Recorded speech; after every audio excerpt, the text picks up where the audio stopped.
Attention. Due to the nature of the films discussed, the Civil Gore podcast may contain adult language and themes.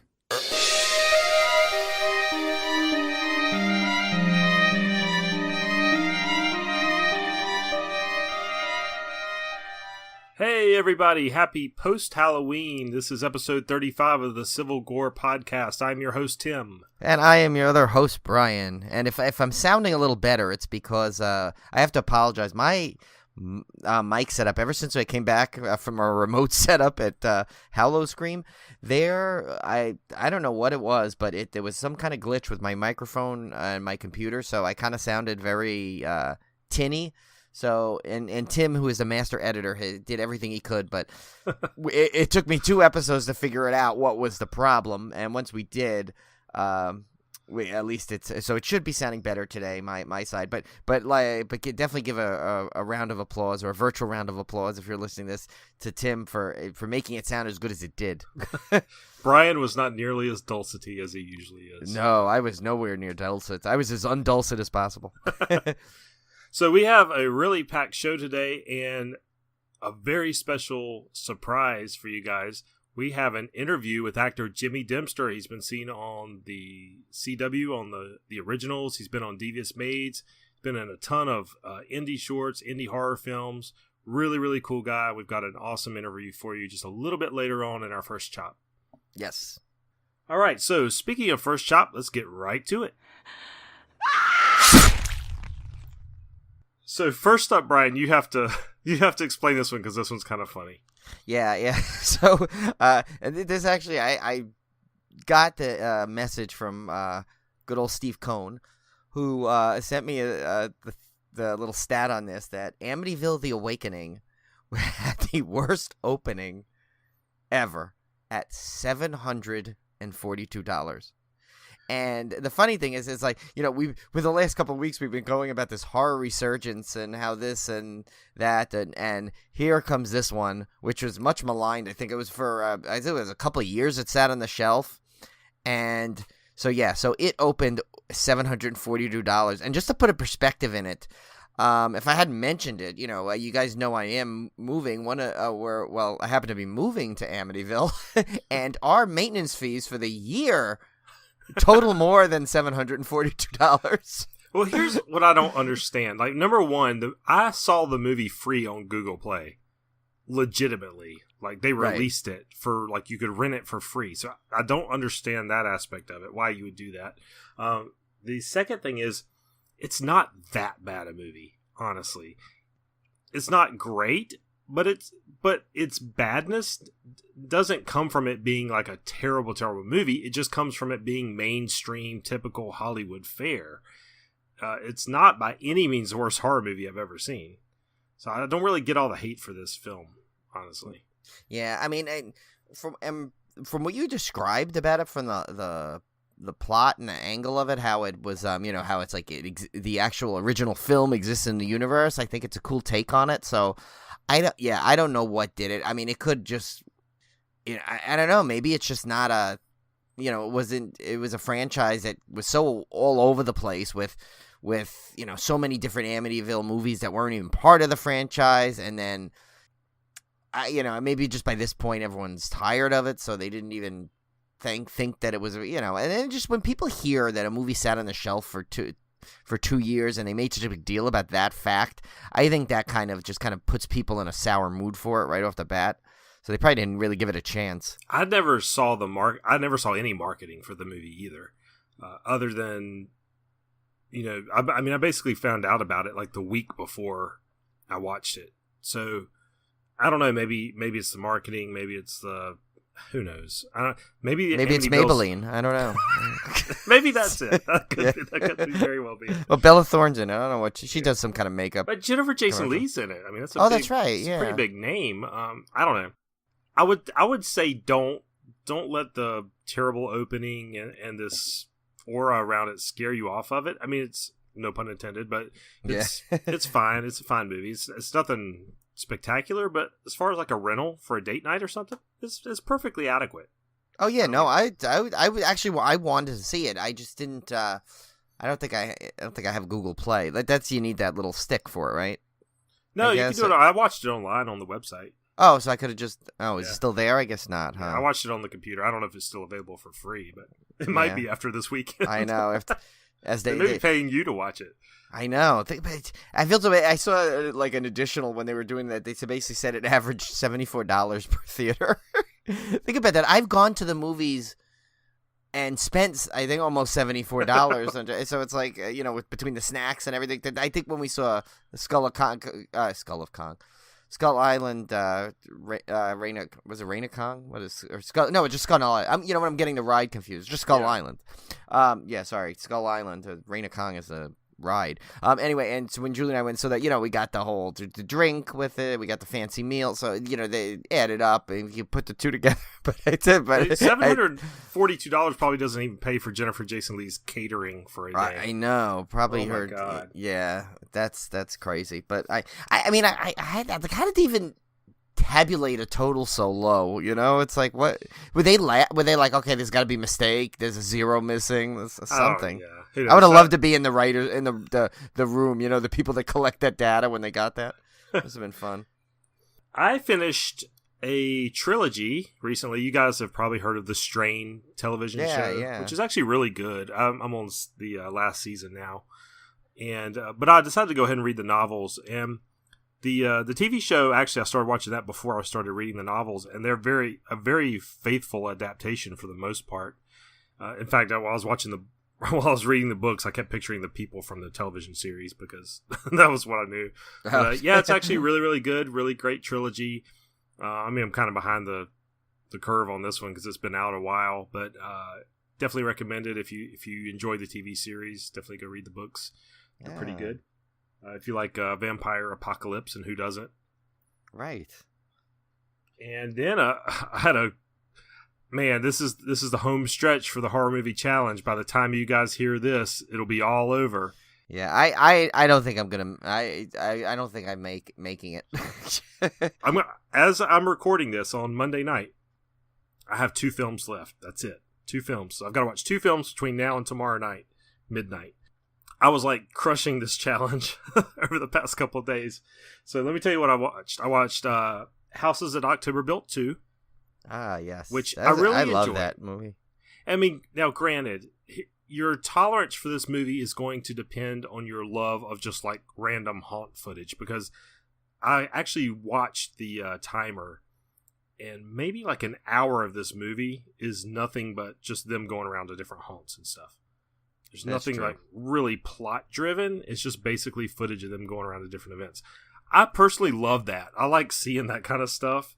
And you could tell a lot of it was like real haunt places. They weren't like staged. Yeah, like that hayride one, remember? Like, I know I've seen that on the Travel Channel featured a lot. Yeah, so they went to these real things. So I really enjoyed that aspect of it. I could sit there and watch those Travel Channel documentaries about haunt events all day long. I have done it before. Trust me. When they I have like burned copies of CDs off of cable of those shows. That's how much I love them. Yeah. So I really liked the sequel. I thought it was entertaining, and I liked the fun stuff at the end. So, I recommend it. And actually, we tweeted out our thing in the movie page, and the director liked our tweet. So, yes, more power to him. That was good. And then and that was also Cody got that mentioned on too. Yeah, Cody the first one. Yeah, basically you and Cody are killing the challenge. I got to say. I may be replaced as a host because I can't catch up. The next one up was I had to find a Hammer film, and this one actually was harder than I realized because I've watched all the Hammer movies I have on Blu-ray. Oh right, I've seen so many of them. Well, I tracked down one called Nightmare from 1964. This is kind of an early one, black and white, and I found it on YouTube, and it was really good. It's a psychological thriller. About a woman that's kind of being driven mad, and it's entertaining. It's not like the normal. Most people, when they think Hammer horror, they think of the Dracula, Mummy, Frankenstein. When they brought those back, but this one's kind of a cool little psychological British horror thriller. Nice. So I recommend that one. I'm gonna skip ahead because I want to save the best for last. I watched a little Dutch film on Shudder called Cub, aka Whelp. Oh, there's that AKA film. Yeah, this is the one that I keep seeing the poster for on Shudder, and I always I probably need to watch that one at some point. I never got around to it, but it's not at all what I expected, in a good way. So I was expecting creepy little kid running out of the woods, terrorizing people. It's not that at all. It's got some cool twists to it, so I think you guys would enjoy that one. And then I also today finally broke down and watched Cult of Chucky, and let me tell you, this movie, and I tweeted it out when I did my horror movies challenge update. This movie reminded me why I love the Child's Play series so much. It's just really good kills, really good gore, lots of fun, some great callbacks to the earlier films. So I really enjoyed this one. See, I'm glad. Yeah, and you said that, and actually, Mike, he reviewed it on Coaster Radio. He said you got to kind of like know the thing, and I haven't seen the others in so long that kind of made me feel a little bit better that I didn't, because I can't even remember the last. Like, I don't even know if I saw the last two sequels. So to me, I think that's like, it was probably a wise decision on my part not to have watched it yet. Plus, now it got packed away. I mean, I know it's on Netflix, but all my Blu-rays are actually packed away. It's very sad, by the way. But except for I left Trick or Treat out because I'm gonna watch that. So. Oh yeah, you have to. Yeah, well, so that made the cut of being out of the box right now. I thought about doing that because I have not seen a lot of the sequels in a long time, but I finally broke down because I really needed one for my sequel without a number challenge. Oh, right. And see, I had done it already. Okay. Yeah, that was just a perfect one for that. And gosh, I've just been dying to see it too. And I was like, I don't want to sit there and watch all the Child's Play series again because we're going to probably do that for next summer for the Slaycation. Right. So I figured, you know what, I'll watch it. And what I did is I watched it on Netflix because I believe that's not the unrated cut. Oh, see, that's good. So now you still got like something to look forward to. Right. Okay. So I figured now when I have a reason to rewatch it with the unrated cut. So that's good. And then I'm saving the best for last. This movie was so much fun. This is Day of the Animals. It's available on Shudder. It's the most batshit crazy movie. So this group of, I want to say tourists, they're like non-wilderness people, go out in the woods. They go hiking in the mountains, and they have a tour guide. One is a Native American, and one of them is Leslie Nielsen, who plays like this completely racist asshole. Oh god, it's the best thing ever. He's not friendly and lovable and buffooning Frank Drebin, I take it. No, he refers to their Native American guide as Tonto or Kimosabe through the entire movie. There's something about the ozone layer is affecting the animals. So now I chose this for my Naughty by Nature challenge because it's not just one killer animal, it's all of them. So like a worm comes out and kills people? Like bears, vultures, hawks, falcons, mountain lions, like wolves, everything attacks these people on the mountain. And it's just, and then you got Leslie Nielsen going insane, wrestling a bear topless. It's one of the best movies. He trying to imitate the Hulk when the Hulk fought the bear? What's going on? It's the best thing ever. Like my God, I gotta see this now. I can't describe how much I enjoyed this movie. It's really entertaining. I have to see this now. You need to drink before you watch this movie, I must say. But if you do, you're guaranteed to have a great time. I promise you. Oh, I'm sure I will. I definitely got to check that one out.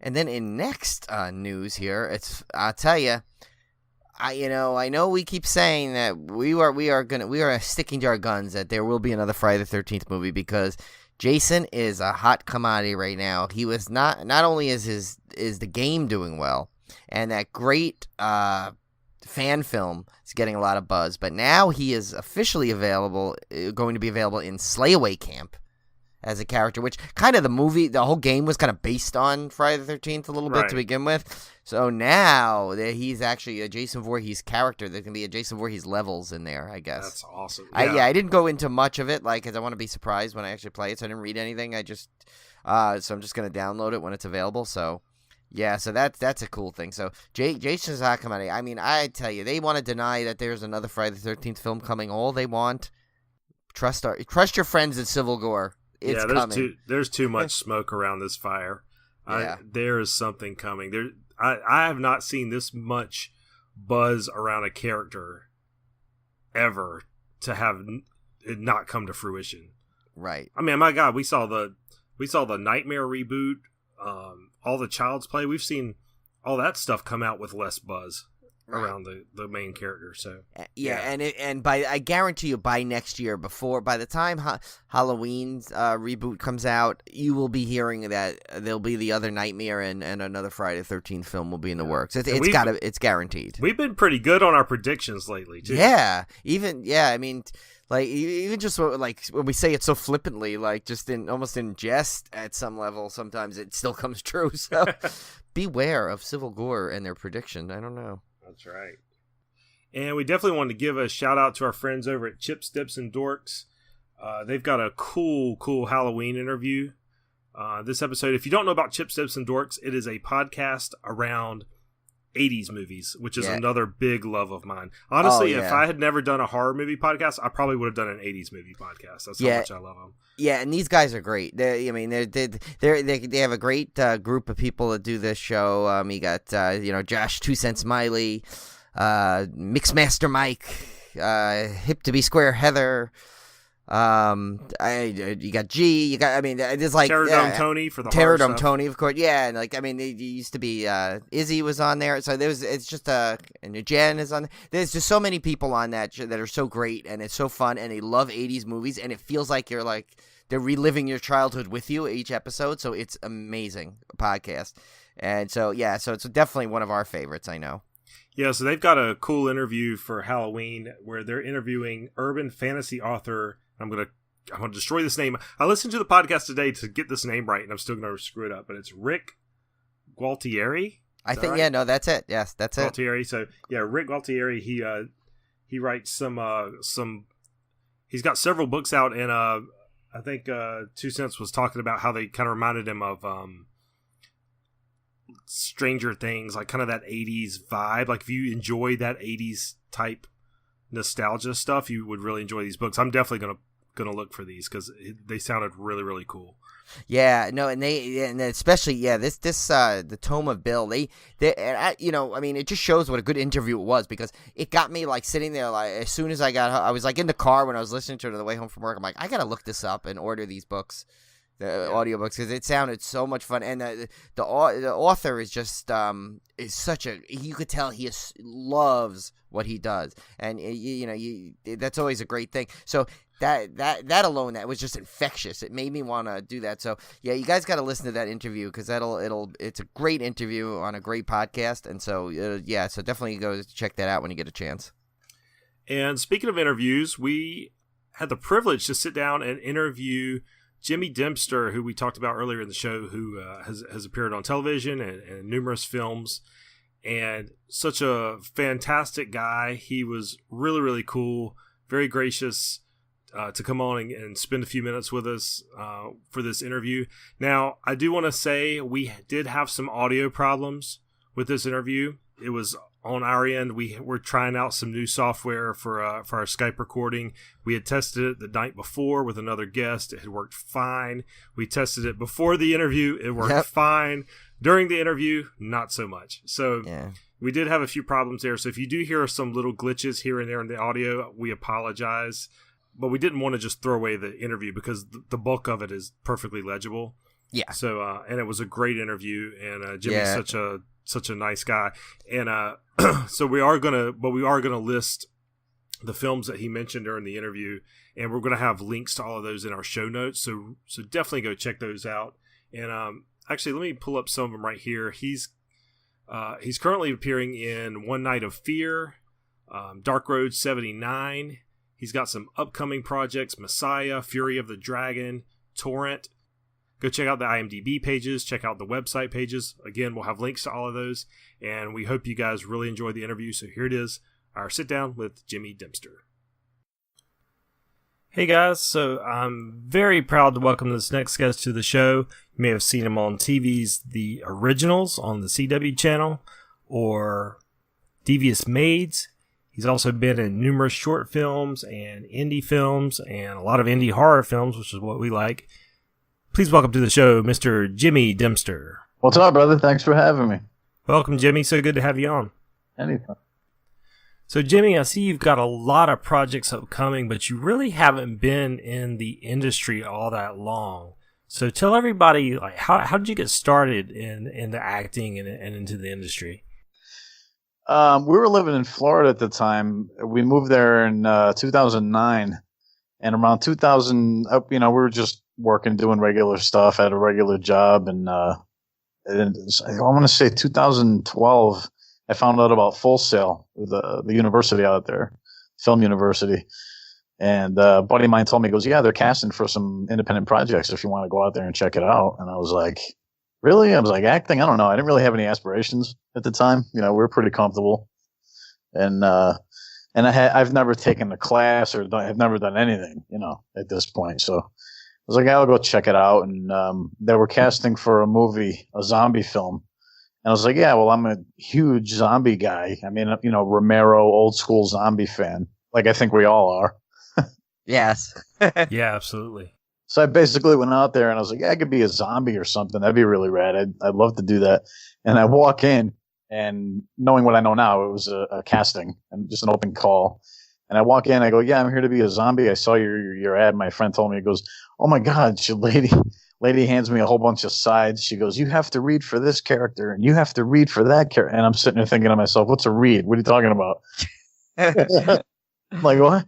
She goes, yeah, just here, memorize these lines and then go in the room. And like, it was the craziest thing ever, man. But through all that, I kind of got, I was very interested. I was like, man, this is really cool. Like, the idea that you could, take a character and put your own little twist on stuff and, be somebody a bit and, the reality. I thought that was really cool. Yeah. So the rest is history, right? Yeah. Once you get bit, you're bit. And So having worked in both film and television, do you find that you enjoy one medium over the other? Not really, man. I prefer to do the gig that's hopefully good and get paid. That's always, as they're paying, man, I'm there. I don't really have any, any preference for one or the other. I've had some better experiences. I think TV so far is almost always a better experience as opposed to some films. It's if a lot to me, I did one commercial and you're there for like an hour and you're in and out, 'cause, 25 spots, so they have to plan. But yeah, man, I'll take other one. So time to throw you a little bit of a curveball question. If you could work with anybody as a co-star, who would it be? Do you have that dream co-star that you'd love to work with? A dream co-star to work with? Oh God. Yeah. That's tough, man. Yeah, that's really tough. There's so many people that I'd love to work with, obviously. I guess I'd love to, I'm a, huge mafia, mobster type movie guy. So I'd love, or Pesci, or, them guys, Al Pacino, his gangster film, something like that. That'd be really cool. Maybe Goodfellas 2 is in your, Yeah, why not? Hey, yo, fellas, Now, I've read you have quite a few hobbies outside of your acting career, like music, martial arts. Can you tell us a little bit about that? Yeah, man, I dabble in a little bit of everything. I try to, acting, man, is you got to have hobbies. You have to have something to do because it's not, when you have stuff lined, there's always in between, no matter what you're doing. So yeah, I try to stay active in as much that we do a lot of volunteer work. We volunteer for the Fur Kids, the ASPCA. We do a bunch of stuff. Like you said, I play a lot of guitar. I keep my neighbors up late at night when I'm home. Sure they love guitar, drums, any old school classic rock to metalhead, blues, you name it. Would help too to have such a wide interest too. Whatever roles. Yeah, that's what I'm waiting for. There was a movie that I jumped on at the last kind of minute because they were already in post. I think they were just doing some reshoots, and it's a very like rock band Skinner kind of type horror film. It's called Dark Road 79. It's a really, really kick-ass film. You guys got to look for it when it comes out. It's Definitely. Like the road rock and roll in the 70s, and take that like classic rock story, twist it with like like just horror, like Cabin in the Woods type thing, like blend those two together, and yeah, it was really good. And I jumped on this minute when I found out Bill Moseley was involved, and I said, "Ooh, I got to get on that." And him and I think we both have kind of, I guess you'd call them cameos. We're in there for a little bit, and but my point is, I wish I had known about it earlier because I would have loved to have played one of the main kind of rock stars. I'd like to do that. That'd be a cool gig. If it wasn't for that, just to play like the rock star or some. A lot of times you'll see people playing and they have to, like, if they're playing a role, you could tell they don't know what they're doing. Imagine having some musical talent could really like help you in that one. Yeah, I think sure. Yeah, I think it helps definitely. Oh yeah, I'm looking that up right now. That Dark Roads. That looks really cool. Yeah, that sounds really cool. I'm definitely going to check that out. So we all have that one horror film that really scared us as a kid and just made us love horror from then on out. How'd you get into the genre? How'd you get into becoming such a horror fan? Like I tell everybody, man, I'm an '80s kid, so I grew up in the kind of like, I guess, the heyday, like not only the heavy duty like kind of slasher films, but the video stores, really really big at the time. These are the days before you could go out to like the clubs and stuff like that. So the thing to do is to get together with your buddies on the weekend, like a Friday or Saturday, and get some pizza and like that in the video store. And my thing was to rent the craziest looking cover I could find. Evil Dead, you know what I mean? Like you got the hand coming out of the ground. I was like, yeah, that's mine. I'm getting that. Just choking that, grabbing the chick by the throat. I'm like, that's mine.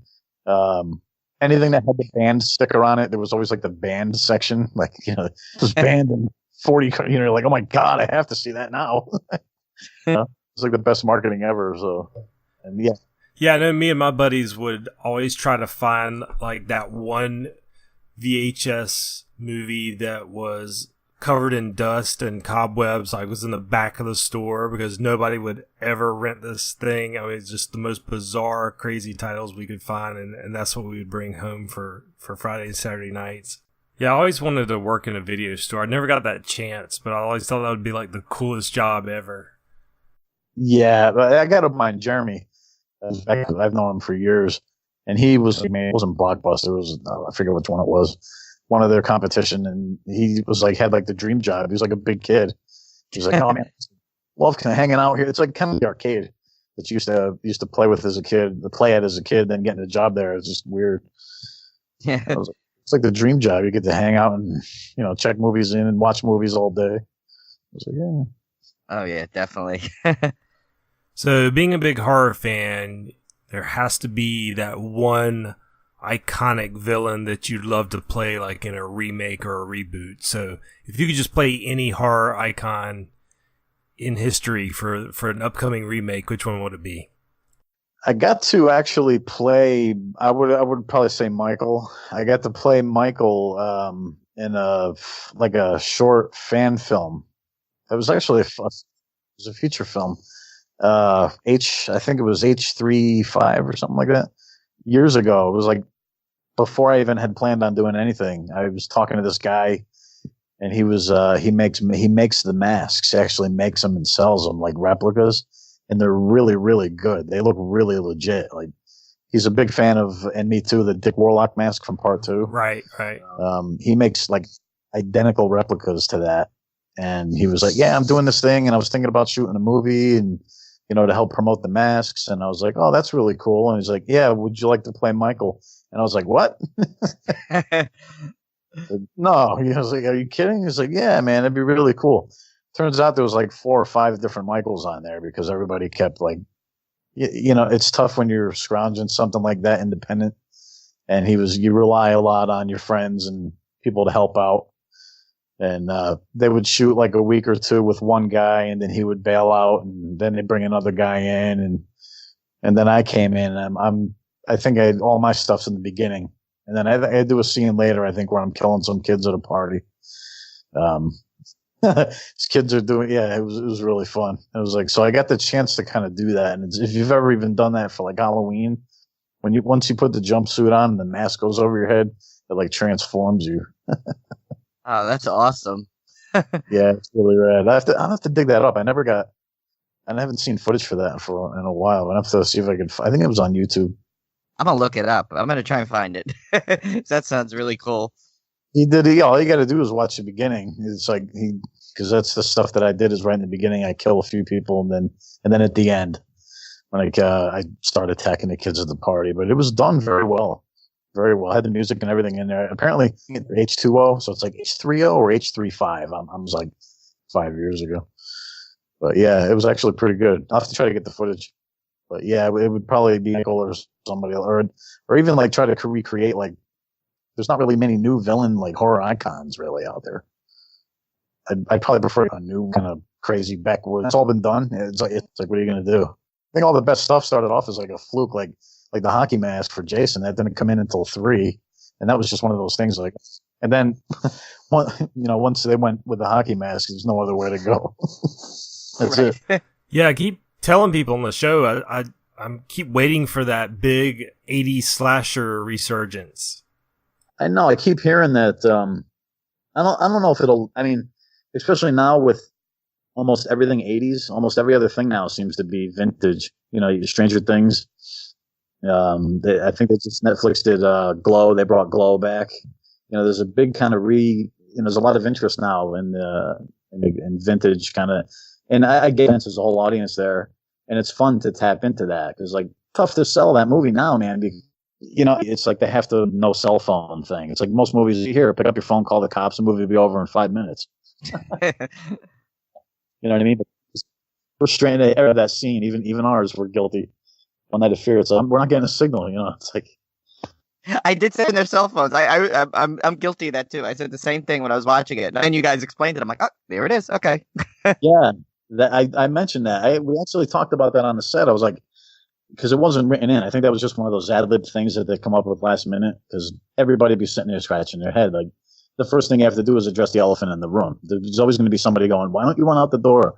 Why don't you lock this? Why don't you call the cops? Why don't you do whatever? And it's like, yeah, and that's one of those things. Because, yeah, they're right in a way. Nowadays, everybody's got a phone that could do everything now. Yeah, and you guys even explained why the house phone didn't work. Because he even said, oh, no, this is a model. There's no house phone. So it was great. You guys is there. Yeah, that was one of my favorite lines. He's like, there used to be a phone out there. And I was like, it used to be like, there's a phone out there, but not in the house. I kind of played it almost like fun, like lampooning it. Like, yeah, that makes sense. Yeah. The friggin' in the barn or whatever it is, but not in the house. That's classic. Yeah. Yeah, we had fun on that movie, man. Speaking of One Night of Fear, like vintage kind of throwback slashers. That's what I ultimately signed on for, and that's what we kind of tried to do with it. Oh yeah, definitely was like that. Yeah, just like blood and it's TNA and like just straight up, just all practicals. Like I don't think there's hardly any CGI in there, which is what I dug. I'm an old school, and you guys probably too, man. Practicals all the way. Oh yeah. Yeah, and had that great car kill. Yeah, Brian and I like to say we love the 3 B's of horror: boobs, blood, and body count. That's it, man. I mean, that's just what the genre expects it, and that's what it's good for. It's like, hey, as long as you deliver that, you'd have something.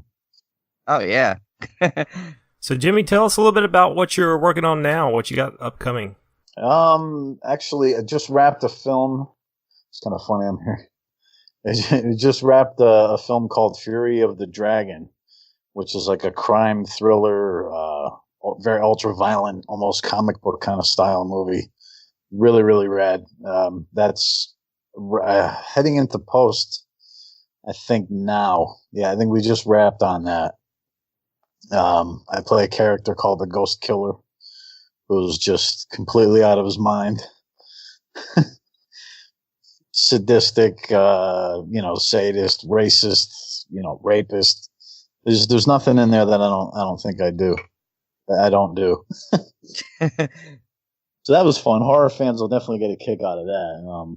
It's a little bit of everything. It's not solely predominantly a horror film per se. Like I said, it's got a little something for everybody. That'll be. I'm not sure if they're going to hit the festivals with that, or if they're just going to go right to the market. I'm not sure. But I know for sure next year because it's already early or mid next year. That'll be out somewhere. 2 projects now that are actually tearing up the film festival circuit right now. There's one film called Torrent, which is like a nice sci-fi horror kind of thriller. There's actually a website on that. It's torrentthemovie.com, and it has all the information on there, all the synopsis and information, BTS, trailer, all that stuff. And another horror film that we actually, again, just wrapped not that long ago. It's called Messiah. That's kind of like a little spin on the zombie. It's like a zombie film with this. Instead of my character kind of going around killing zombies, basically has the power to resurrect them and switch them over and bring them back if he wants to, which is really cool because I've never seen that in a zombie film before. Usually it's like, kill them all. You know what I mean? Yeah, that's cool because it's like you hardly see anything original in zombie films anymore because it's all been done before. Yeah, it's tough, man. It really is, but I think they got something here with this. Realistically, it's really cool, especially and everybody involved. MessiahTheFilm.com. That's another movie that's getting ready to do its festival run, and then wherever that'll be after that, I'm not entirely sure. Yeah, and those are the 2-3 big ones that are. And like I said, Dark Road 79, I'm in there too, and that's another one that I think again next year because that literally just I think finished the film festivals. That's cool. It sounds like we got a lot to look out for. This is cool. So, do you ever get out and do any of the convention circuit or any of the horror shows? Yeah, I do. I was kind of weird doing them at first. About a year or two ago. After I did the originals, like the Vampire Diaries spinoff show there, I did the originals, and then I started getting calls.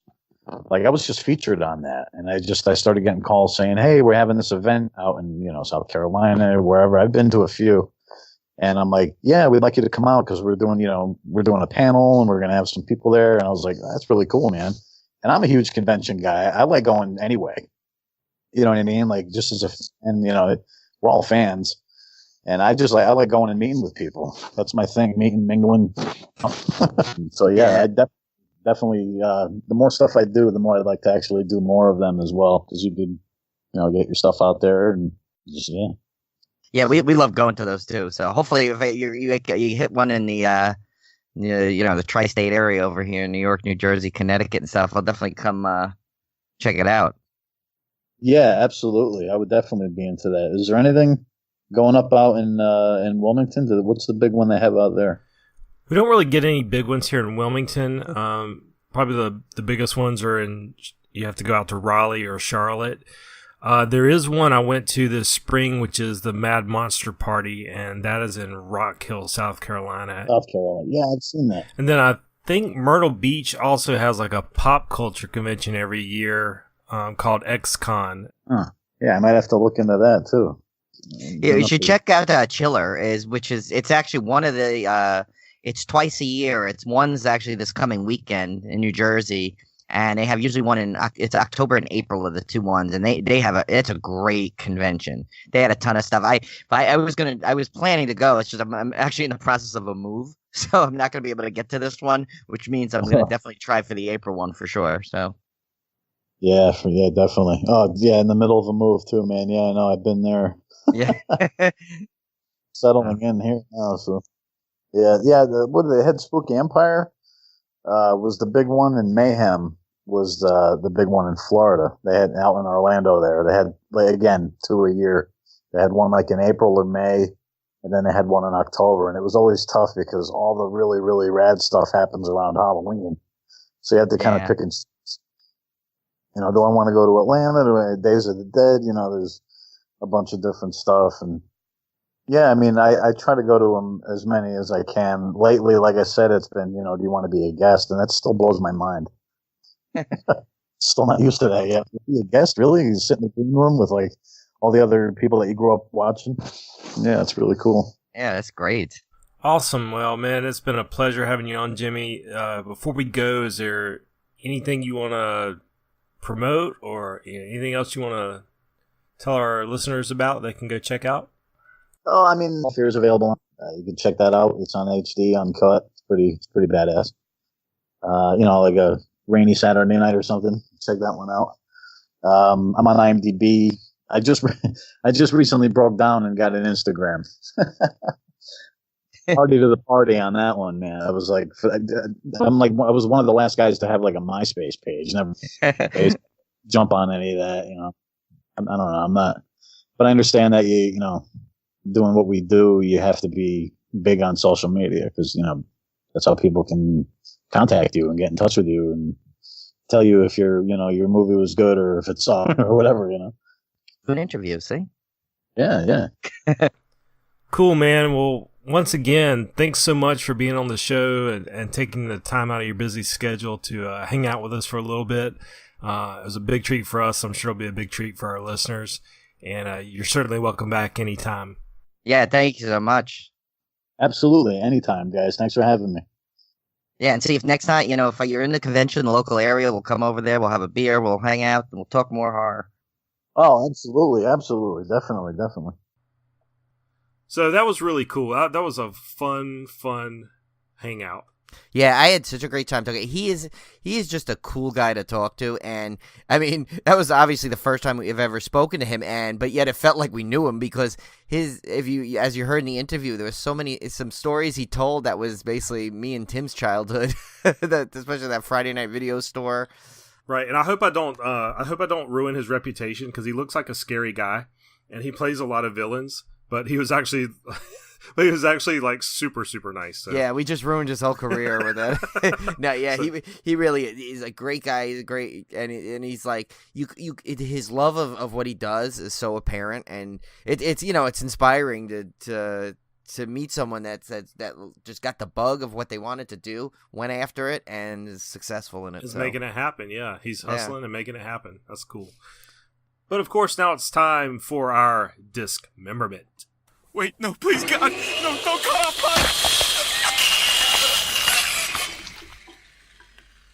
Okay, these are the Blu-ray releases for November 7th, 2017. I can't believe we're already in November already, but here we go.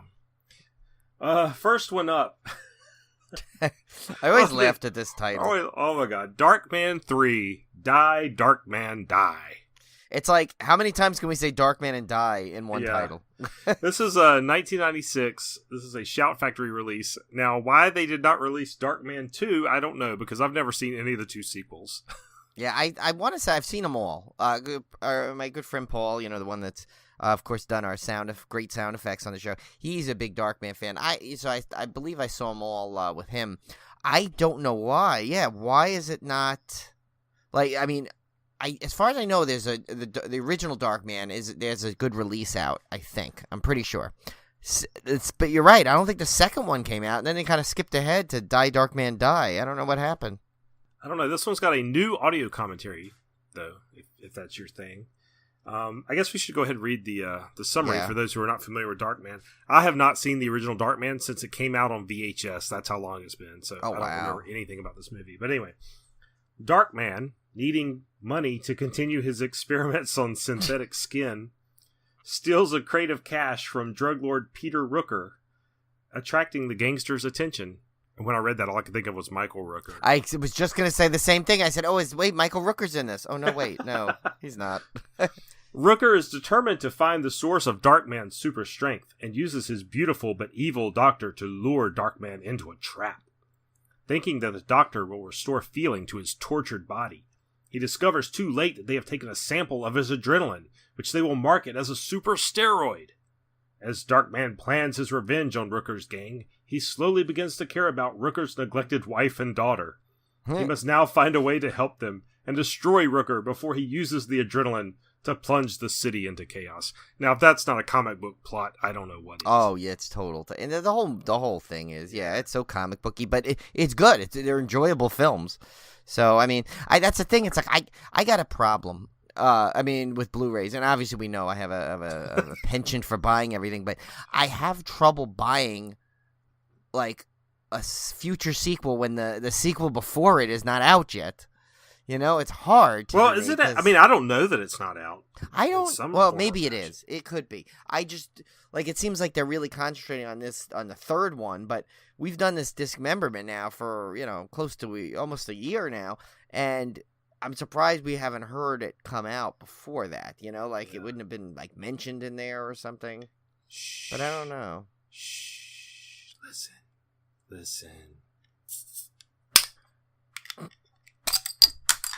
There we go. That's a Dogfish Head Pumpkin Ale. Nice. Oh, okay. So here's I just pulled it up, right? So Darkman, they do have a collector's edition Darkman on Blu-ray. And they have a Darkman trilogy, which is no longer out there available, I think. It looks like it's not available. They also did have another Shout Factory. Oh, no, it's the same one. I'm sorry. They just had it twice. Okay. Yeah, but there is a Darkman 2 Return of Durant on Blu-ray. But I'm sorry, it's pre-ordered, so it's not out yet, but it is coming November 7th also. Oh, so you know what? It just didn't hit the dismemberment here. It must not have pulled up, but it is. Okay. It's out the same day. Okay. Okay, so yeah, apparently it was not on the site that I was looking at that listed them. So okay, well, that's good. That's that good. Happens. It happens. You pick both yeah. of them up. Yeah. There you go. Cool. Okay, so now it's not so bad. Now I'm gonna have to get all three. Because All I think I have Darkman on video, the original on VHS. I need to watch that movie the one you again. watched. Yeah, I need to watch that again because I remember really enjoying it. Oh yeah, it was. They were great. Next up is Darkness Rising from 2017 from Scream Factory. Very dark week for Scream Factory. Yeah, very dark. This one stars Tara Holt. Oh no, wait, that's Amanda's buddy. Remember Tara Holt? Yeah. What's up, Tara Holt? See, she's back.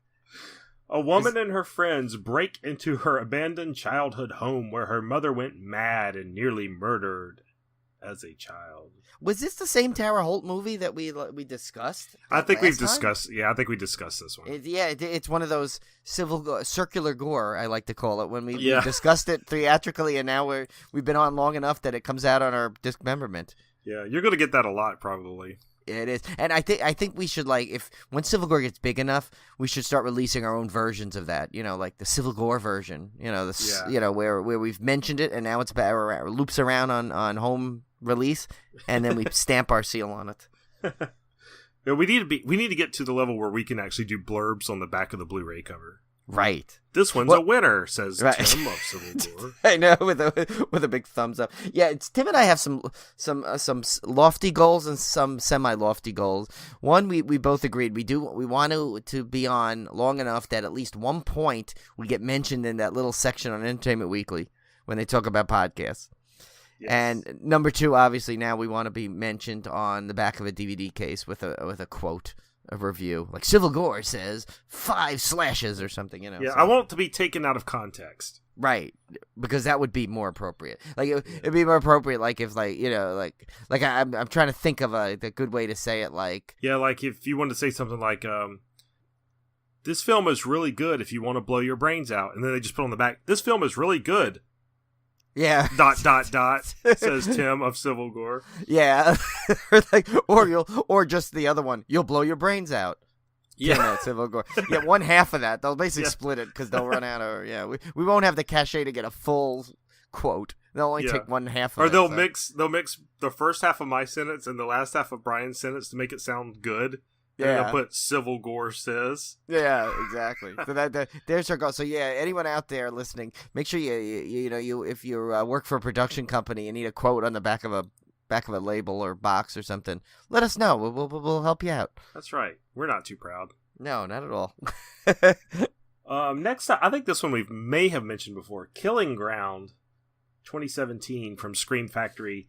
A couple's camping trip turns into a frightening ordeal when they stumble across the scene of a horrific crime. Doesn't that always happen? You ever notice people in movies, every time I've gone camping pretty much, what my friends like to joke, glamping, because there's always a bathroom nearby. Yeah.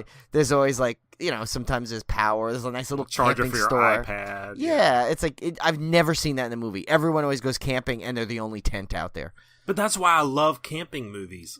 Oh no, it's great. Don't get me wrong, it's great. It's just funny because it's like that's why it's like But those things is why I never wanted to go camping. Yeah, until I was because I didn't know the glamping places existed. It makes me want to go camping because I always see these things where they're what was the movie? I watched one. Maybe it was Cub. But anyway, they're all out they're out in the middle of nowhere. And they've just got a tent, and there's nothing around for hundreds of miles. Like, that's the kind of camping I want to do. One time, I just want to go out in the middle of freaking nowhere, where if I break my leg, they'd have to airlift me out of there. Don't laugh. That kind of happened. Julie was on a retreat or something, and someone broke their leg, and they had to kind of get it was somewhere in Yosemite, I think. They had to get it. I forgot the Did details, you ever see Whitewater Summer with Kevin Bacon? Oh God, yeah. Oh my gosh, best movie. Hey. Go see Whitewater Summer.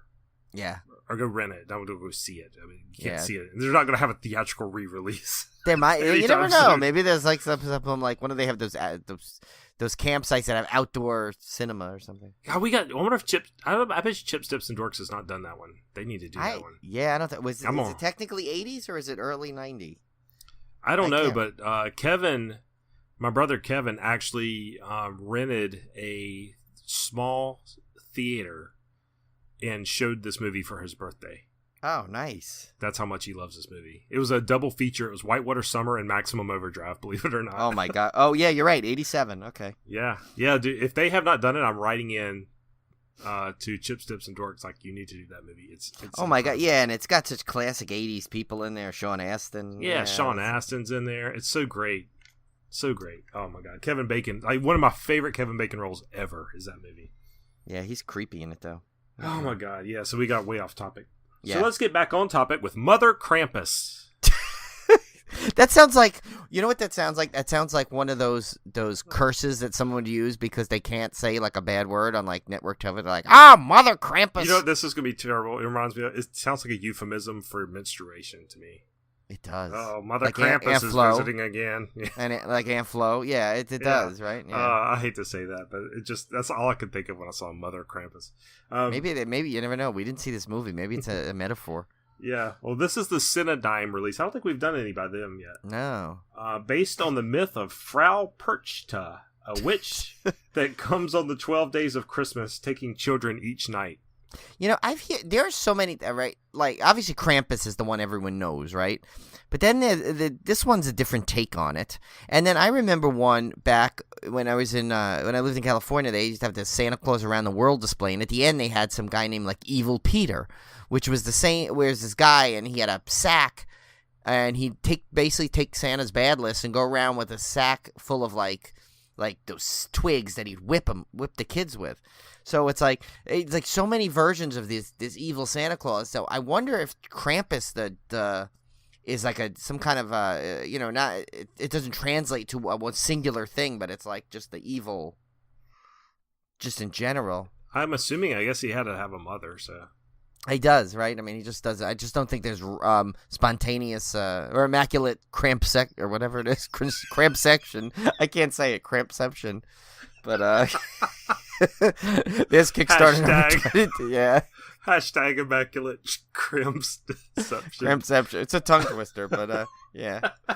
We'll have to write it up. We'll write it up there. You know, my hashtags have become very, very legendary. They've stuck. I mean, yeah, that pumpkin is the bacon of the fall is one. I still see that.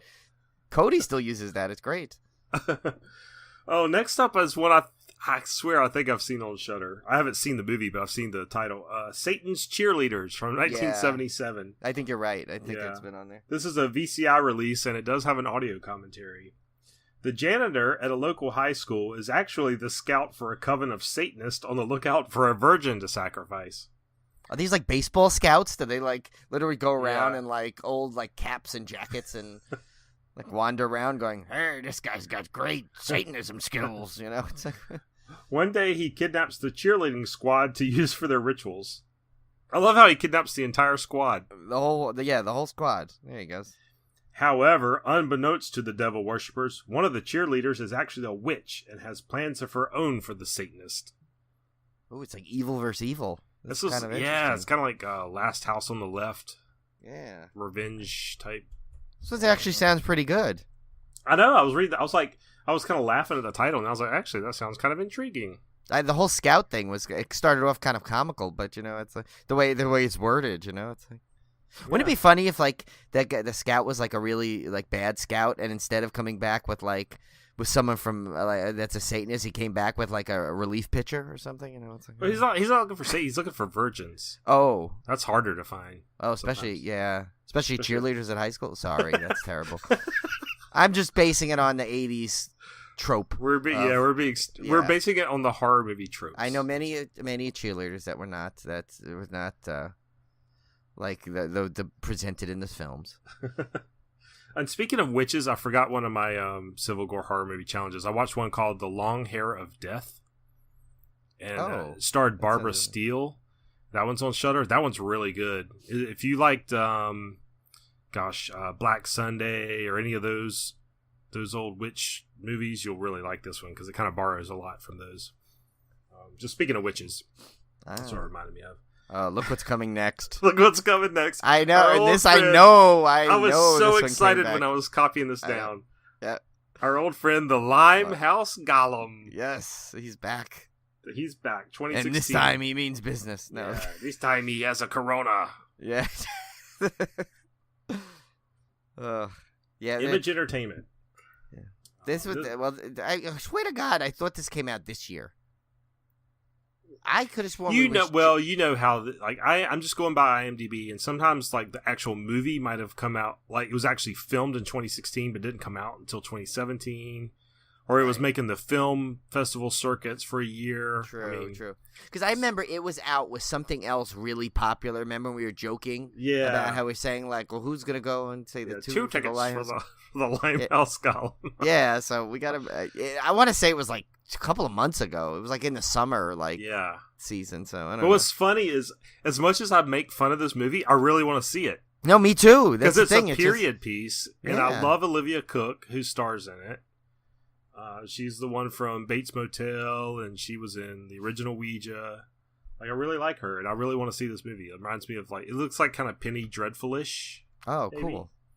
So, a series of murders has shaken the community to the point where people believe that only a legendary creature from dark times, the mythical so-called Golem, must be responsible. Which I think I'm saying that wrong. You should know better than me, Brian. It's an old Jewish folktale. But I used to say Golem, but I've heard everyone call it Golem, so I don't know. I think people say Golem because of Lord of the Rings, so I think technically it's Golem. Oh, is it? Okay, well, I still call it Golem, so. Yeah. But, yeah. Well, theatrical releases were kind of dry this week. There was a... does Amityville count? Oh, no, technically that was last week. Okay. Yeah, I was trying to decide whether to include this one, but there's that Dahmer film. Oh, My friend Dahmer. I was going to say my favorite Dahmer. Yeah. Mistake. My first Dahmer. My friend Dahmer, yeah. My Fisher first Price, yeah. My first Dahmer. Yeah. The one about, Jeffrey Dahmer as a young guy, but I guess it's technically IMDb tagged it as horror, but it's limited release, and I was like, I was on the fence of whether to even include it, because it's really, I don't know. I don't know if it's, because it's based on a real thing. Could it be horror? Yes, sure, it could be horror related, but I don't know if that's typically a horror movie. Yeah, ultimately, because if it had been mainstream release, wide release, I probably would have gone ahead and included it, because since it was already limited, I just kind of went, Yeah, that's a twist away, because it's it's about a guy that does horrific things, but is it a horror movie? I did not get out to see Jigsaw, unfortunately, this weekend. I've just been too busy. But I find that puzzling.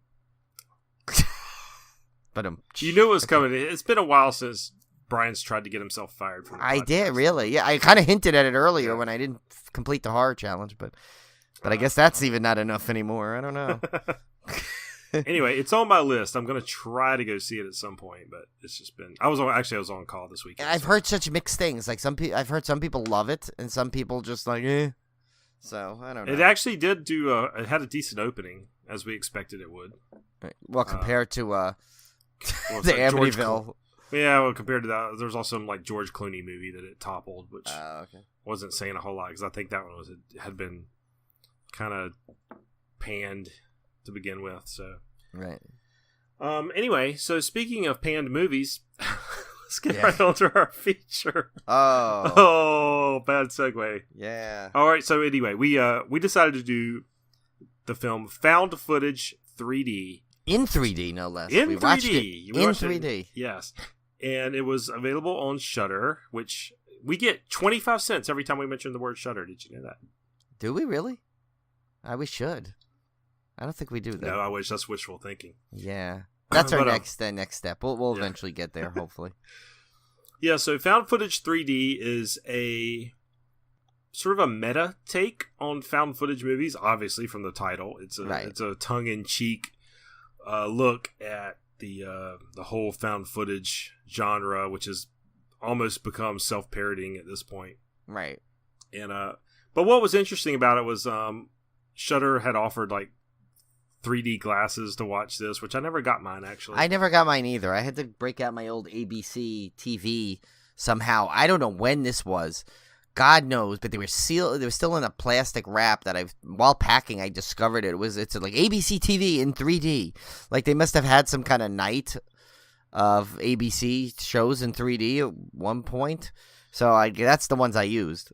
Yeah, I used the ones out of my Nightmare on Elm Street box set, DVD I box set. forgot those. But I've actually got, this was way back, this was years ago, and I don't know what prompted this. Somehow at work, we got on this weird 3D kick.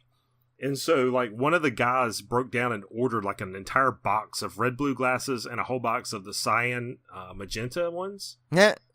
And so, I've got, like, 5 pairs of each that I just keep handy for just such an occasion. Yeah, no, I have a ton of 3D glasses all over the place. I think I somehow, I don't remember how, but I acquired the ones from Star Tours. But I think it was a complete accident. I thought they were my sunglasses, and I kept them on when I left. Right. So okay. Yeah. I don't know. We might have to cut that out. I don't know. I don't want to get implicated by Disney. So this was basically about a filmmaker who is making an indie found footage film and decides to use the gimmick of filming it entirely in 3D, hence the found footage 3D aspect of the film. And not only that, but he's doing his documentary of the movie in 3D. Right, yeah. So everything's 3D, which is the whole reasoning behind them filming everything, which they point out multiple times throughout the movie is you have to have a reason that everybody's filming everything, and they kind of a self-referential kind of funny thing, self-deprecating humor there. But so this group of friends was like the filmmaker, his wife or ex-wife, couldn't tell. I think it's his ex-wife. I think they had it sounded like almost they separated? literally just got divorced if Yeah. they're not still in the process of it. But You've got the bearded guy, which is the sound guy. I'm terrible. Obviously, with his names. character resonated with you really well. You've to got know that he's the bearded guy. the producer, the like guy with the glasses was the producer guy. You had a girl that was like the writer, I think. I think she was my favorite character. She was mine too, yeah. And then you had the guy filming everything, who's kind of the guy behind the camera. Yeah. And so they all go out to this cabin out in the woods to film this found footage horror movie. And actually, I really enjoyed the first 15, 20 minutes of this movie, actually. Yeah, like I think the build-up and the setup were great. Yeah, so where they're kind of arguing about making this movie in 3D. They're mentioning films like Sharknado and making references to other current films. And then they go out and they were like trying to film some of the locals, which was that was great. Yeah, that part was hilarious. Obviously these people had watched a lot of found footage horror films because they were delivering on all the tropes that you've seen. Right, intentionally. Yeah, on these movies, like interviewing the locals about the old so and so place up the road. But you don't want to go there. yeah, bad road. Yeah, that's what I expected. I swear to God, I thought that line was bad. That's a bad road, but he didn't say that.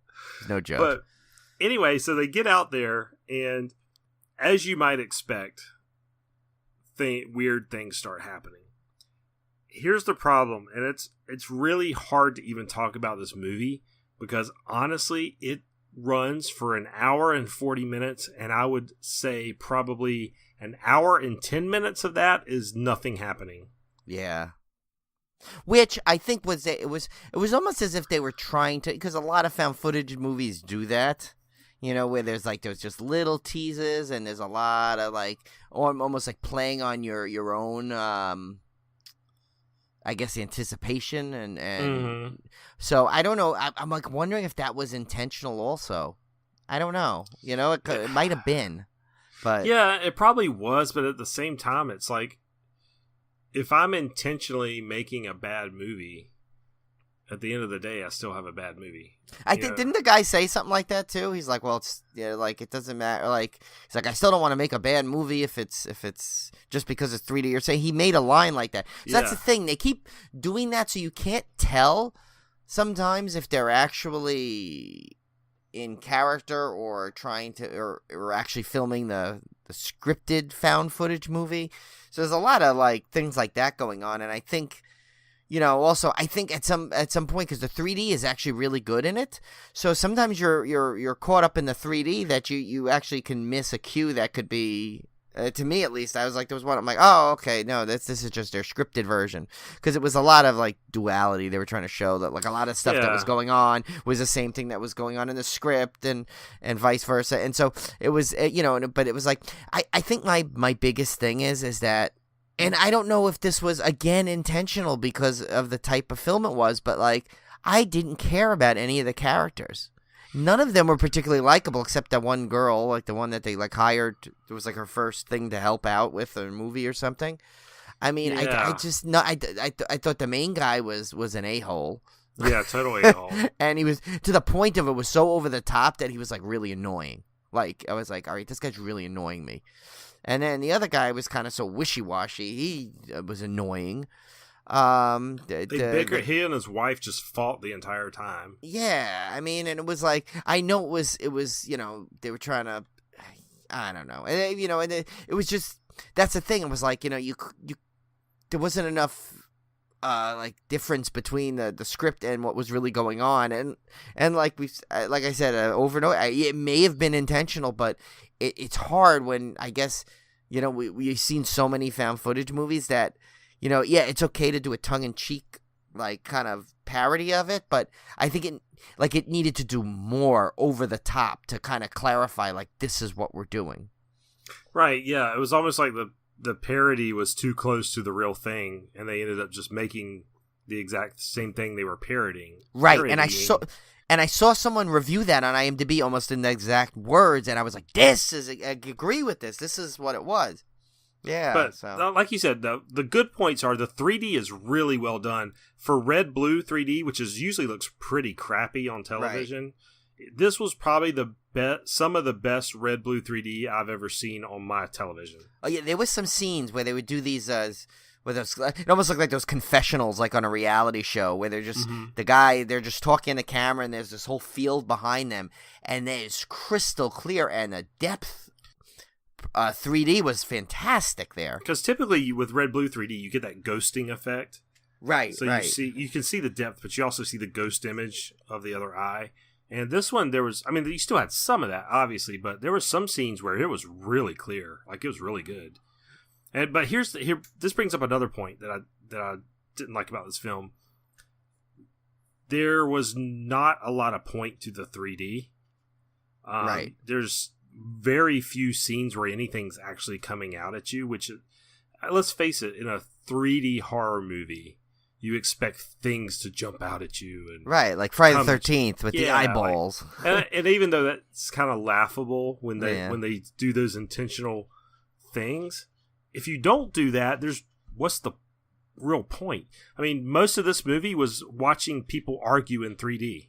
Right, but see, now, again, remember, they did have that line in the beginning about the 3D. Well, it's like, I don't care if it's a 3D or something, like, it's still got to be good. I'm wondering if that was like this whole, ha-ha, we're fooling you thing, kind of, where literally you would expect something like that, and they didn't give it to you because of that. Yeah, I mean, that very well could be intentional. But then again, it's like, if your intention is to make a bad movie, you still got a bad movie at the end of the day. Or a Right, boring movie. exactly. Right. It's like it needed to do something, like at one point just needed to kind of turn a corner and either just, hey, forget the joke we're trying to play here. Let's just go make this like a kick-ass ending to this thing, or just make it so over the top that said, oh, okay, they're really trying to mess with us. This is kind of funny, But no, it was just, it never it didn't sway enough to either way the whole time, and I guess like there was this flatness to it the whole time. Yeah, like I think they could have, like, I like the idea of the meta concept of it. I thought it was cool, and I actually do appreciate that kind of humor where you're kind of making fun of it. Yeah, where you're kind of making fun of the very thing you're doing. But at some point, there has to be a punchline to the joke. Otherwise, you're just, if I wanted to make a funny movie making fun of boring movies, so I make a boring movie. Yeah, right. What was the point, really? Right. It's like, okay, well, you could just stand there and discuss it then. But yeah, so I mean, I will say the first few minutes are good, and maybe the last 20 minutes are decent. Yeah. I mean, there was definitely scenes. There were spots where it was cool, and there were some, I wouldn't say jump scares, but there was some surprises in it. And, and then a lot of times there were surprise moments and you'd say, oh my God, wow, that's cool. And then they'd almost kind of like say, oh, well, no, and you find out it wasn't what you thought. And you're kind of like, all right. And they repeated that a few times. And I was like, you know what? Once was enough to pull that gag. But then if you're going to keep doing it, then, or one of the times it's not going to be. So you're still tipping it. It's like once or twice.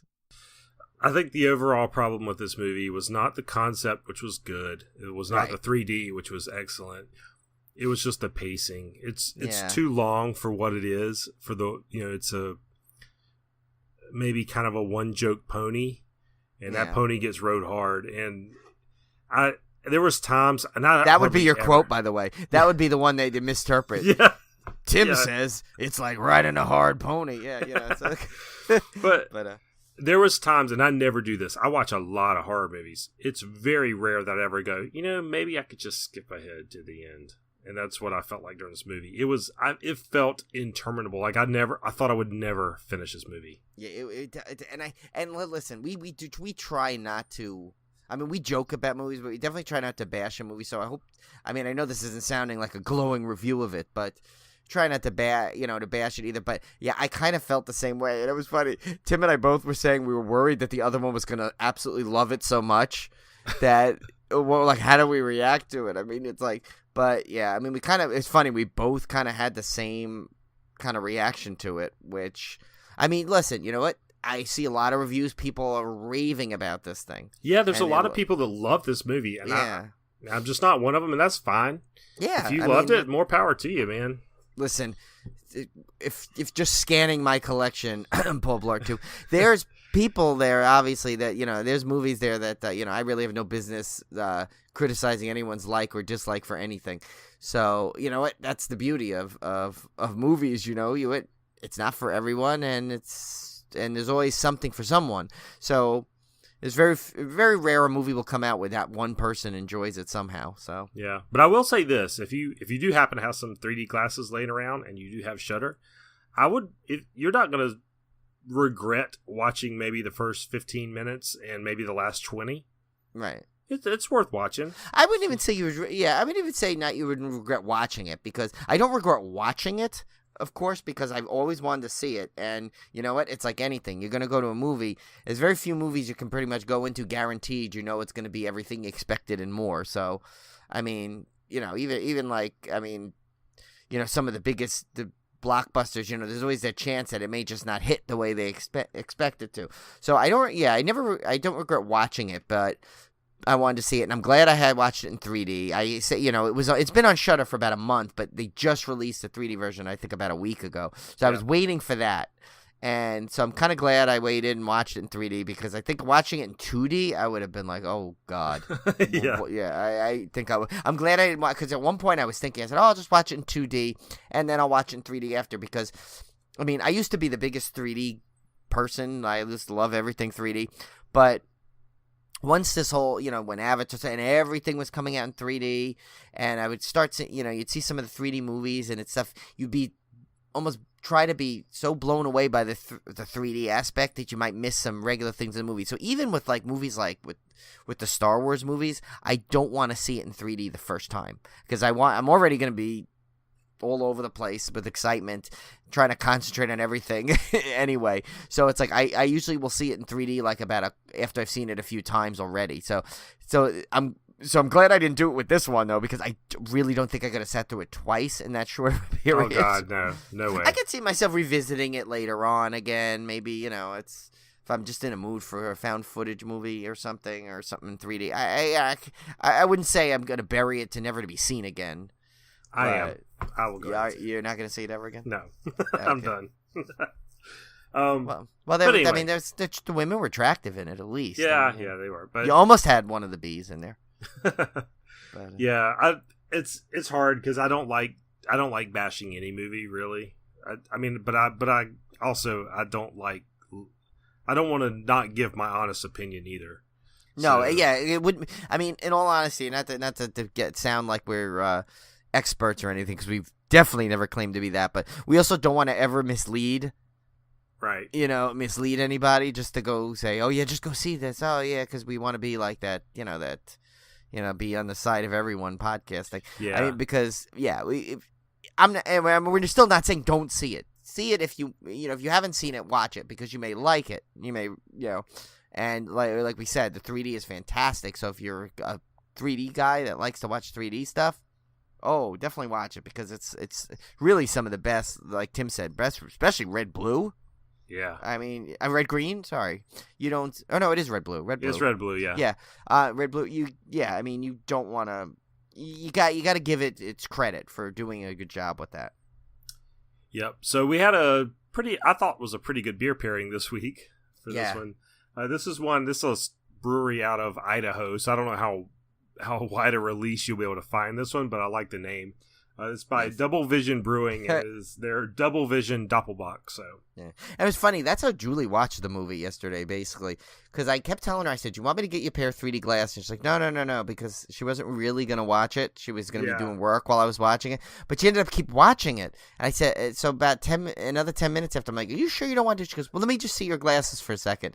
So she put it on and. She was like, no, because she has actually, it's funny, especially those kind of 3D, sometimes it doesn't really work for her. She doesn't really see, there's some people that just don't see the 3D. It doesn't work as well. Right. And I think for her, the red blue doesn't work as well. And so, she was like, oh, it's okay. But she ended up watching the whole movie anyway, so she watched it almost in double vision. Because I confess there's parts of it that I watched in double vision because the glasses give me a headache after a while. Sometimes I had to just take them off and watch 5 minutes of it without them on. Yeah, I kind of liked how they said the thing in there where they said, it started off. It said, "Although this begins in 2D, please put on your 3D glasses now." Oh God, yeah, that was terrible. And they go for 5 minutes without anything in 3D. So last week's trivia question was for Tales from Halloween. Name at least 2 John Carpenter references, and we'll give you 3 of them. Yes. The first was one of the kids trick-or-treating was dressed as Snake Plissken from Escape from New York. Right. A brief shot of that. The second one, which is probably the most obvious. Yeah, this is blatant city here. There's a Carpenter candy bar in the Sweet Tooth segment. It's literally called Carpenter. Yeah. And it's pretty right on frame, right in the center of the frame. Yeah, it's actually frame. in the animation, too, I noticed. Oh, yeah, that's right. It's actually in the animation. And then in the Bad Seed segment, a cop is seen bringing someone in patient scrubs covered in crosses and crucifixes, which was a reference to Carpenter's In the Mouth of Madness. Now, that one I did not pick up on. Yeah, that one I didn't catch that either. I saw that on my list when I looked it up. Of course, it's been forever since I've seen In the Mouth of Madness. That's another reason why I probably don't remember it. I think we're going to do, at some point, we're going to do a complete Lovecraft month. Yeah. We'll do In the Mouth of Madness, Reanimator, maybe Dagon, and maybe some other Lovecraft movie. That would be a cool month to do. Yeah, we got to think of a good thing for that. Yeah. I'll have to figure out a good maybe pun. Lovecraft's birthday or something. Oh, maybe February because it's Valentine's Day. Yeah. Lovecraft. Okay. Yeah, we just need to get that sound effect. Yeah. Well, I could dub it in. Yeah. This week's trivia, we really couldn't find a good one particularly for this film, so we went with just a generic 3D trivia, and that was, what was the first 3D film to be shown? Now, if you know this without looking it up, then you are like, I'm like, you will blow me away because I never even heard of this film, number one. And number two, I had no idea how long ago they were doing 3D. Yeah, pretty cool. So, yep, that's the trivia question. I mean, it's easy to Google, but yeah, sure, you can Google it. I mean, and then obviously, I was gonna say almost tag it as a bonus, but a lot of people, horror fans, know that like House of Wax was like technically the first 3D horror film to be shown, but that one's So I figured I'd go a little harder this time and we'd make it just generic 3D. This got me thinking. I didn't mention it during the film discussion, but I got to thinking about what was the first 3D film I ever saw, and I've narrowed it down to two, and I honestly don't know which one it was because they both came out in 1983. And is it Metal Storm? It's either Metal Storm or it's what was the other one? Space Hunter. Space Hunter. Yes, Adventures of the Forbidden Zone. Yeah, yes. So okay. I was looking at this because I remember I was in Tennessee and we went to see this film, and I remember I was just blown away because it was in 3D. But I looked at the descriptions of both Metal Storm and Space Hunter, and I swear to God, I can't tell you which one it was. Well, do you remember the Metal Storm, like the subtitle for that one? The Destruction of Jared Sin. Yeah, The Destruction of Jared Sin. I don't honestly know which. It's one of those though. It was definitely 1983. I remember clearly. I was in Tennessee when I watched it. So I kind of remember mine, and now I remember my first theatrical 3D film was Jaws 3D. Oh, cool! So, which was really cool. Yeah, that was great. But I believe my first film I ever saw in 3D was Channel 11. Back when I was a kid, used to have a 3D night. Where they do it once a year or possibly twice a year, but I remember it was always once a year. And they did like a Creature from the Black Lagoon type of thing. I don't know if it was the actual one transferred into 3D or it just might have been called The Creature, but it was the same type of thing. And that was in 3D. And that one was in 3D at one point. Oh, so it might have been just that. Then it may have been that one. But they had that and another one they would show. So it was like a kind of like a night of like 3D where you'd go get your glasses at, I think at like 7-Eleven or something. Yep. Mm-hmm. But I remember also they kind of had in between, they would have like these little cheesy things like, hey, let's learn about 3D. And they throw like one of the, those like yo-yos. Like the ping pong paddle. Yeah, or the ping pong paddle. And then the other thing, that was those yo-yos that look like streamers. What's those where you throw the stick and they go, and they come back. They do that and they'd point at you. And I remember that was my favorite thing, like to watch those little cheesy segments in the beginning. Cause I remember it was like back then I was like, that was when I first saw that. I was like, what, 3D? What is that? And it's like, so it was pretty cool. Yeah. But I definitely know for the first theatrical 3D movie I ever saw was definitely Jaws 3D, That's which cool. was pretty cool. Yeah. That was neat. Well, also I want to mention, if you guys have not checked out our bonus episode that dropped on Halloween, yes, definitely check that out. That was a full audio commentary for the movie Blood Rage, which was so much fun to do. I think we're going to do quite a few more of those. If you guys enjoyed that one, definitely let us know through either Gmail or Facebook or Twitter or Instagram. Just let us know if you like that. If you want us to do more movies like that, we'll be happy to do some more commentary tracks. Yeah, and it was because it's almost like you're watching the movie with us. Yeah. It's fun, and actually I used that as one of my horror challenges because I used that as which was the category I put it in under I used it for my AKA one because it was also called Slasher. Was that what I used it under? I know I put it under something. I can't remember which one I want to say that might have been the one I put it under, but yeah, because I know I used it for something, though. I would love to do that. I don't think I would want to do movies that we've already seen. I think I'd like to continue doing ones we've never seen before, so that's fresh. Probably the only one I might want to revisit would be the Manitou. Yeah, that one Or could Blood really Diner. be fun. Maybe But Blood yeah, Diner. but I think you're right. I think it's definitely works best when because neither Tim and I have seen that, so it was you were getting our reactions. That was none of that was staged. We had no idea what was coming. No, it wasn't like Mystery Science Theater 3000 where they pre-write the jokes and all that. We didn't do any of that. That was completely off the cuff. Right. Yeah, that was definitely. Oh, you know what I used? I used it for Old Bates and Switch. Because of watching a horror film with a crazy mother, I thought the mother was crazy. I thought the mother was crazy enough to qualify. Oh, definitely, for sure. So, yeah. So she and Louise Lasser, I gotta tell you, as crazy she was in that movie, I always loved her whenever she does because she plays those kind of roles sometimes, and she's just great. Yeah, she's awesome. Yeah, she might go into the Civil Gore Hall of Fame for that movie alone. All right, well, I guess we'll wrap it up here, guys. We got some more surprises in store coming up, so yeah, stay tuned. Just because Halloween's over doesn't mean Civil Gore's slowing down. We got some cool stuff coming up. No, yeah, especially coming up. I won't say. I know we might have mentioned the movie, but what we were gonna do, but we definitely have something really special. We're in the works for our 50th episode. Which should be, if we can pull it off, should be pretty epic. Yep, cool. All right, guys, we'll see you back here next week.